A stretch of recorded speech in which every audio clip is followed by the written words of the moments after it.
పనిచేసింది. ఉద్దండులైన నాయకులు ఇండియా కూటమిలో ఉన్నప్పటికీ వాళ్ళ వ్యూహాలు ఎత్తుగడలు ఎన్నికల్లో పెద్దగా పనిచేయలేదు.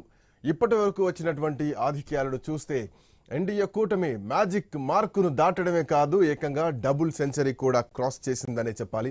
ఇంకా మరోవైపు ఇండియా కూటమి 60 నుంచి 65 సీట్లకే పరిమితమయ్యేలా ట్రెండ్స్ అయితే కనిపిస్తున్నాయి. ఇప్పటివరకు పూర్తి స్థాయి ఫలితాలు రాకముందే మహారాష్ట్రలో రాజకీయ విమర్శలు ఇప్పటికే జోరందుకున్నాయి. ఇది ప్రజా తీర్పు కాదని, ఎన్నికల్లో దుర్వినియోగానికి పాల్పడ్డారని శివసేన ఉద్ధవ్ ఠాక్రే పార్టీకి చెందినటువంటి ఎంపీ సంజయ్ రౌత్ ఆరోపణలు చేశారు. ఒకవైపు ఎన్డీఏ కూటమికి ప్రజలు భారీగా పట్టం కడుతున్నట్లు ఫలితాలు సూచిస్తున్నా గానీ షిండే, అజిత్ పవార్లను ప్రజలు తిరస్కరించారంటూ ఒక విచిత్రమైనటువంటి వాదనను తెరపైకి తెచ్చారు రౌత్. 2019 ఎన్నికల ఫలితాలను మించి ఎన్డీఏ కూటమి ప్రభావం చూపిస్తోందని చెప్పాలి. మరోవైపు శివసేన, ఎన్సీపీ రెండుగా చీలిన తర్వాత జరుగుతున్న తొలి ఎన్నికలు కావడంతో ఆ పార్టీల పరిస్థితి కూడా చాలా భిన్నంగా కనిపిస్తోంది. ఉద్ధవ్ ఠాక్రే నేతృత్వంలోని శివసేన పార్టీని జనాలు ఈసారి ఆదరించలేదు. షిండే నేతృత్వంలోని శివసేనకే జై కొట్టారు. శరద్ పవార్ కంటే అజిత్ పవారే ఎన్సీపీపై పైచేయి సాధించినట్టుగా ఈ ఎన్నికల ఫలితాలు కనిపిస్తున్నాయి. మరాఠా యోధుడు శరద్ పవార్ ఏమాత్రం కూడా సత్తా చాటలేదు. కాంగ్రెస్ విషయానికొస్తే ఎన్నికల్లో భారీగా నష్టపోయింది మాత్రం స్పష్టంగా కనిపిస్తోంది. ఇక బీజేపీ కూడా గత ఎన్నికల్లో సాధించిన సీట్ల కంటే కూడా మెరుగైన ఫలితాలని కనబరుస్తోంది.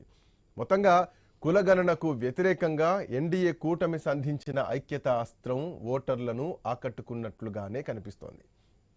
ఇక మరొక వైపు కమింగ్ టు జార్ఖండ్ పైన ఎన్నో ఆశలు పెట్టుకున్నటువంటి భారతీయ జనతా పార్టీకి అధికారం ఈసారి అందరం కొంచెం టిపికల్ గానే కనిపిస్తోంది. ట్రెండ్స్ మధ్యలో పోటీ కనిపిస్తోంది. ఇండియా కూటమి అక్కడ బలంగా ఉండడంతో జేఎంఎం నేతృత్వంలోని ప్రభుత్వం అధికారాన్ని నిలబెట్టుకోవడానికి వేగంగా అడుగులు వేస్తోంది. జార్ఖండ్లో ప్రభుత్వ ఏర్పాటుకు 41 సీట్లు రావాల్సి ఉండగా ఇండియా కూటమికి ఇప్పటికే 50 సీట్ల లీడ్ అయితే కనిపిస్తోంది. సో అక్కడ అధికారం జేఎంఎం నిజానికి గతంలో కూడా ఎన్నో ఒడిదుడుకులు ఎదుర్కొన్నా కానీ ఎన్నికలకు ముందు ముఖ్యమంత్రి హేమంత్ సోరెన్ జైలుకెళ్లిన ఆ పార్టీ ప్రజల్లో మాత్రం పట్టుకోల్పోలేదు. ఇండియా కూటమిలోని ఆర్జేడీ కాంగ్రెస్ కంటే మెరుగైన ఫలితాలు సాధిస్తూ ఉండడం కొంత ప్రత్యేకంగా చెప్పుకోవాల్సినటువంటి అంశం. జార్ఖండ్లో బీజేపీ విషయానికి వస్తే అధికారంలోకి రాలేకపోతున్నామన్నటువంటి ఆవేదన తప్ప ఎన్నికల్లో పెద్దగా భారతీయ జనతా పార్టీ లాభపడ్డది మాత్రం ఏమీ కనిపించడం లేదు. ఇక్కడ నష్టపోయింది కూడా పెద్దగా ఏమీ లేదు. ఎందుకంటే గతంలో 25 సీట్లు వస్తే ఇప్పుడు మరో 2 సీట్లు ఎక్కువ వచ్చేటువంటి అవకాశాలు మాత్రమే కనిపిస్తున్నాయి. ఇంకోవైపు ఎన్నో ఆశలు పెట్టిన ఎన్డీఏ కూటమి all India Jharkhand students union party ఇక్కడ కూడా పెద్దగా ప్రభావం అయితే చూపించలేదు.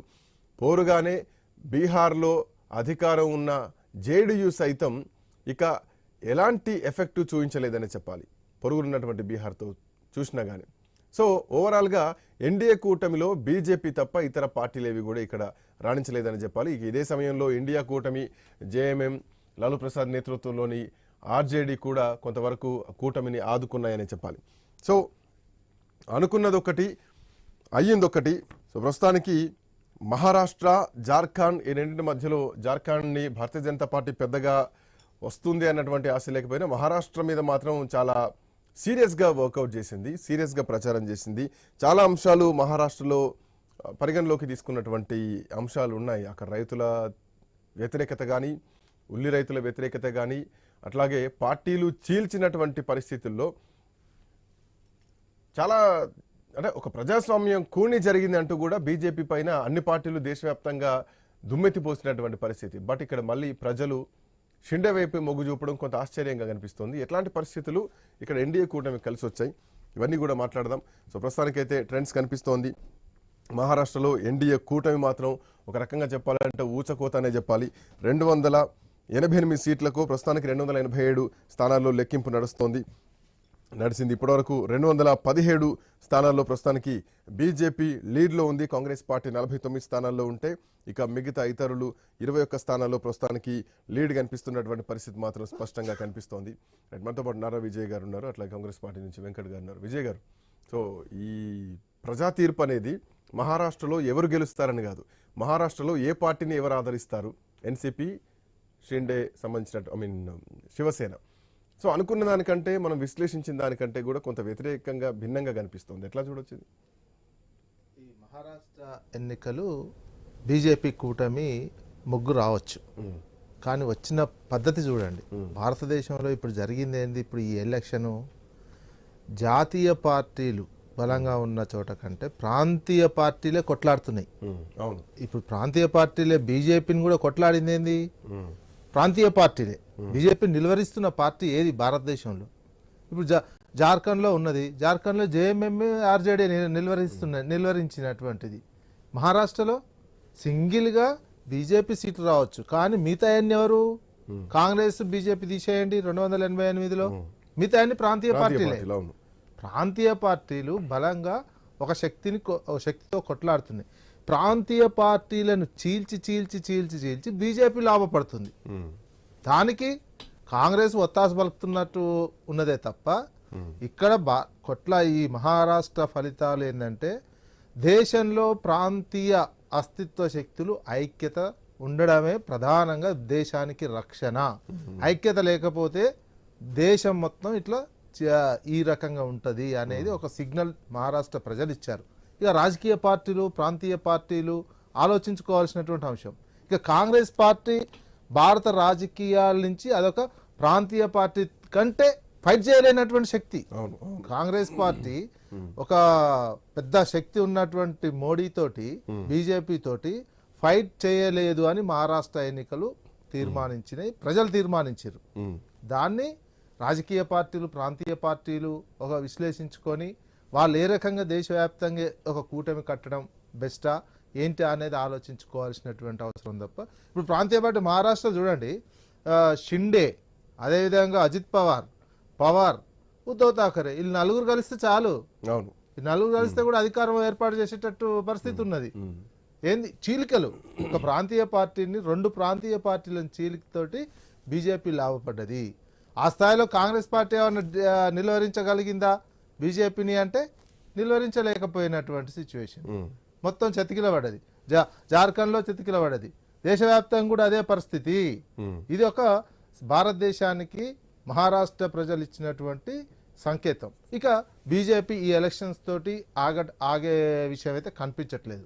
ఇక వాళ్ళు ఇదే సూత్రాన్ని భారతదేశం అంతా అన్ని ప్రాంతీయ పార్టీలను చీల్చాలనే ఒకటి టార్గెట్ పెట్టుకుంటుంది. ప్లస్ మతానికి సంబంధించినటువంటి అంశము చాలా కీలక రోల్ పోషించబోతుంది. నెక్స్ట్ ఇక వీళ్ళు భారతదేశంలో ఏ అంశానికి సంబంధించినటువంటిది పార్లమెంట్ కానీ ఆర్టికల్ అంటే అది అయిపోయినటువంటిది. నెక్స్ట్ మతానికి సంబంధించినటువంటి జనాభా లెక్కల విషయంలో వస్తుంది. జమిలీ ఎలక్షన్ల విషయంలో వాళ్ళు అనుకున్నట్టే వెళ్ళిపోతారు. ఈజీ. ఏంటంటే మాకు మోడీకి ఈ భారతదేశంలో ఎదురు లేదు అనేది మాత్రం ఒక ధీమాతోటి బీజేపీ అడుగులేసే అవకాశం కనిపిస్తుంది. ఇది భారతదేశానికి మంచిదా చెడా అనేది నెక్స్ట్ ఎలక్షన్లో, ఇక ప్రతి ఎలక్షన్ కొట్లాడుతున్నటువంటి దశలో ప్రజాస్వామ్యంలో ప్రజల దగ్గరికి వెళ్ళడమే, ప్రజల్ని చైతన్యవంతం చేయడమే. ప్రాంతీయ శక్తులే భారతదేశాన్ని కాపాడుతాయి. ప్రాంతీయ అస్తిత్వంతో ఉన్నటువంటి శక్తులే, పార్టీలే భారతదేశాన్ని కాపాడే. ఎందుకంటే వీళ్ళు అభివృద్ధి లేదు. బీజేపీ వాస్తవానికి కూడా ఏం అభివృద్ధి ఉందండి? దేశవ్యాప్తంగా కూడా అభివృద్ధి ఏం లేదు. ఒకే ఒక సెంటిమెంట్ అంశంతో వీళ్ళు నెగులుకుంటూ వస్తున్నటువంటి ఇంకొకటి విజయ్ గారు, శరద్ పవార్ వర్సెస్ అజిత్ పవార్, ఈ రెండింటి మధ్యలో జరిగినటువంటి ఫైట్.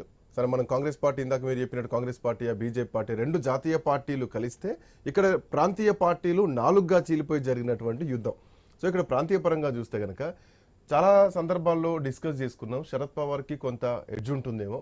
సో ఆఖరికి శరద్ పవార్ విన్నింగ్లోకి వచ్చింటే కనుక శరద్ పవారే మళ్ళీ స్టాండ్ తీసుకొని భారతీయ జనతా పార్టీ వైపు వస్తే కనుక శరద్ పవార్ని ముఖ్యమంత్రి అభ్యర్థిగా పెట్టేటువంటి ఛాన్సెస్ ఉంటాయన్నటువంటి వాదన కూడా ఒకటి వినిపించింది. అక్కడ పాయింట్ ఏంటి, తన కూతుర్ని ముఖ్యమంత్రిగా చేస్తారు అన్నటువంటి ఉద్దేశంతో ఆయన కూటమి వైపు ఉన్నారు.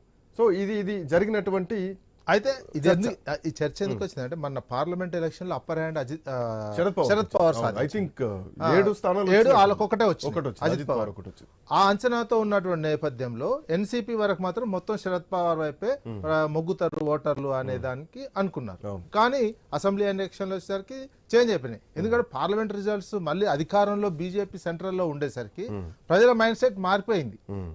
ఏ ఎలక్షన్ ఆ ఎలక్షన్ కి ప్రజలకు విభిన్నమైన తీర్పు ఇస్తున్నారండి ప్రస్తుతం భారతదేశంలో ఉన్న ప్రజలు. రాజకీయ వాతావరణము దేశవ్యాప్తంగా అలాంటి సిచ్యువేషన్ ఉన్నది. ఎందుకంటే తెలంగాణలో కూడా 38 బీఆర్ఎస్కి ఇచ్చినటువంటి వాళ్ళు పార్లమెంట్కి వచ్చేసరికి అధికారం లేకపోయేసరికి వేరే రకమైనటువంటి తీర్పు ఇచ్చినటువంటి సూచన. అందుకే ప్రజలు ప్రతి ఎలక్షన్ కు రకరకాల తీర్పులు ఇస్తున్నారు.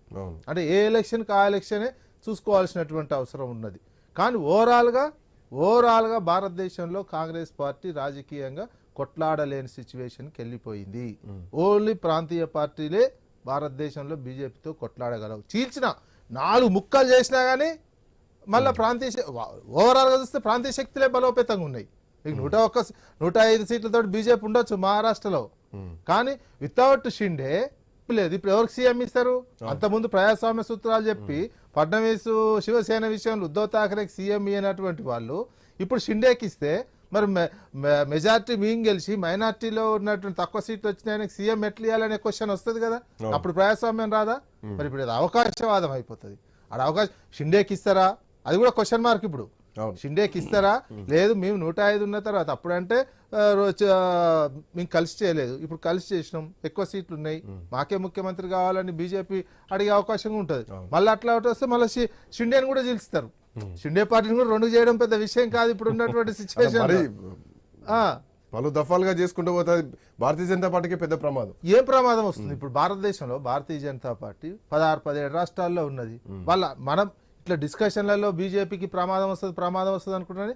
ఏదో ఇట్లా చీల్చడం వల్ల వాళ్ళే ఓ రకంగా ఎక్కువ ఉన్నవాడు బలోపేతంగా ఉండి ఈడీ సిబిఐని ఉపయోగించి అన్నిటిని చేస్తున్నటువంటి సిచ్యువేషన్ కలుస్తుంది. అందుకే ప్రాంతీయ పార్టీలకు సంబంధించినటువంటి కూటమి ఒకటి బలోపేతంగా రావాల్సినటువంటి అవసరం ఉంది భారతదేశంలో. రాహుల్ గాంధీ కాంగ్రెస్ పార్టీ ఏం చేస్తుంది? దొంగలను ముందల పెట్టి రాజ్యం చేస్తా అంటే కుదరదు భారతదేశంలో. నువ్వు మోడీ వస్తే మోడీ కంటే భిన్నంగా ఒక ప్రత్యామ్నాయ రాజకీయ విధానం ఉండాలి. నువ్వు మోడీ ఇట్లా అదాని దొంగ అనుకుంటే దొంగలతోటే దోస్తానం చేసుకుంటా, దొంగల్ని ముఖ్యమంత్రులను చేసుకుంటా, రెడ్ హ్యాండెడ్ గా దొరికిన వాళ్ళనే పిసిసి అధ్యక్షుడిగా చేసుకుంటా, వీళ్ళతో చేస్తే రాజ్యం ఎట్లా? అసలు కాంగ్రెస్ పార్టీ విధానం ఉంటుందా? అసలు గమనించండి, ఇందాక సార్ డిస్కషన్ మొత్తం ఈ ప్రాంతీయ పట్టణంగానే బీఆర్ఎస్ యొక్క ఉనికిని దేశవ్యాప్తంగా చాటుకోవడం కోసం సార్ ఇక్కడ ప్రయత్నం చేయొచ్చు. కానీ రేవంత్ రెడ్డి గారిని ఎందుకు తీసుకురావాలి సార్? రేవంత్ రెడ్డి ఇక్కడ తెలంగాణ క్రియేట్ చేసుకుంటున్నారు అంతే. రేవంత్ రెడ్డి అనే విషయం ఇంకా నేను చెప్పబోతాను కానీ అది ఎట్లా చెప్తా కానీ, రాహుల్ గాంధీ కాంగ్రెస్ పార్టీ అనుసరిస్తున్న రాజకీయ ఆర్థిక సామాజిక విధానానికి సంబంధించినటువంటి విషయం చెప్తున్నా. నువ్వు బీజేపీని కొట్టాలి అంటే, మోడీని ఢీ కొట్టాలంటే మీరు చేయాల్సింది ఏంది? అంతకంటే భిన్నమైన ఒక రాజకీయ ప్రత్యామ్నాయం ప్రజల ముందు ఏం పెడుతున్నావు? నువ్వేం పెట్టినావు? కేరళలో నువ్వు పెడుతున్నది ఏందబ్బా? మీరు ఎవరైతే సిబిఐ దాడిలో ఈడీ దాడిలో ఎటువంటి వాళ్ళ నాయకత్వం రాష్ట్రాలలో అప్పగిస్తున్నావు? కేరళలో సుధాకర్ అని ఒక పెట్టారు పిసిసి అధ్యక్షునిగా, ఆయన మీద అన్ని కేసులే. నువ్వు ఆ తర్వాత డికే శివకుమార్ కర్ణాటక, ఏంది అన్ని కేసులు పెట్టి ముందర పెట్టి చేస్తున్నట్టు. ఇటువంటి ఉంటే ప్రజలు ఎట్లా విశ్వసిస్తారు? నువ్వు అంతకంటే ఒక నిజాయితీ పరుడు, అంతకంటే ఒక బెస్ట్ ఇచ్చేటువంటి వాళ్ళని ముందర పెట్టి ఫైట్ చేయాలి. తెలంగాణ విషయంలో ఇంకా రెడ్ హ్యాండెడ్ గా ఒక 50 లక్షలతో దొరికినటువంటి వ్యక్తిని నువ్వు మొత్తం తీసుకొచ్చి సీఎం గా పెట్టుకుంటే ఎట్లా విశ్వసిస్తారు? విశ్వసించారు కానీ దేశవ్యాప్తంగా ఏమైతుంది? దగ్గర విశ్వసించవచ్చు కానీ అయ్యే గ్యారెంటీలు ఇప్పుడు హర్యానాలో ఫెయిల్ అయినాయి, ఈ గ్యారెంటీలు మహారాష్ట్రలో ఫెయిల్ అయిపోయినాయి. ఈ ఫెయిల్యూరే భారతీయ జనతా పార్టీ కూడా మహారాష్ట్రలో గెలిపించింది అంతే కదా. గ్యారెంటీలు ఉత్త గ్యారెంటీలను ప్రజలు నమ్మలే కదా. ప్రజలు నమ్మలే. మీ లక్ష్యం ప్రకారం ఎక్కడికి రావాలి అక్కడికైతే వచ్చి నా లక్ష్యం కాదండి. ఇప్పుడు జరిగిన వాస్తవం ఏంది? వాస్తవం ఏం జరుగుతుంది? జరిగింది ఇప్పుడు మహారాష్ట్ర ఎన్నికల ఫలితాలు ఏంది? మీరు జాతీయ పార్టీ కాంగ్రెస్ పార్టీ కొట్లాడగలిగిందా? జార్ఖండ్ లో కూడా కాంగ్రెస్ జేఎంఎం తోటే కదా. వెంకట్ గారు సార్, సో